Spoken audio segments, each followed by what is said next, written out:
Hello everyone, welcome back to another mini blog. তো বার্থডের দিন সন্ধ্যাবেলা রেডি হয়ে চলে এসেছি লজে। এইদিকে দেখো অনিশকে মামাই কোলে নিয়ে একটু ওরা খেলা করছে। তারপর এদিকে কেক কাটিংয়ের পর্ব শুরু হয়ে গেল। সব বাচ্চারা দাঁড়িয়ে আছে, এবার কেক কাটিং হবে। আর এই যে দেখো কেক কাটিংও শুরু হয়ে গেছে। আর কতগুলো বাচ্চা দেখো এক জায়গায় হয়েছে।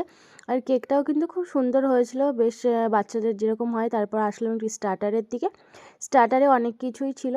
এদিকে এক এক করে সব কিছু একটু একটু করে ট্রাই করছিলাম। ভেজ ননভেজ দুটো আইটেমই ছিল। আর মোমোগুলো না দারুণ খেতে ছিল। মোমোগুলো খাচ্ছিলাম। আর একটু যাই যতই বলো একটু লিপস্টিক বাঁচিয়ে তো খেতে হবে, আর লিপস্টিকটা উঠে যাবে না হলে। আর এইদিকে তারপর স্টার্টার সব কিছু অল্প অল্প করে খেয়ে লাস্টে একটু কফি খেয়ে নিলাম। যেতে যেতে অনেকটা লেট হয়ে গেছিলো, তখন অলরেডি দূরের সব আত্মীয় স্বজনরা খেয়ে দিয়ে চলে যাচ্ছে। গিয়ে দেখি আর এদিকে মা জেঠিমারা সবাই বসে আছে। এই যে বৌদি সুন্দর করে রেডি হয়েছে।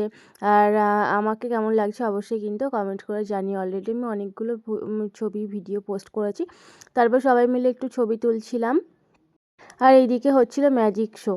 আর এত হুড়োহুড়ির মধ্যে মানে ঠিক করে ছবি ভিডিও তুলতেই পারিনি। তার মধ্যে এক কাণ্ড হয়েছিল, আমার ফোনটা গেছিলো হঠাৎ করে খারাপ হয়ে।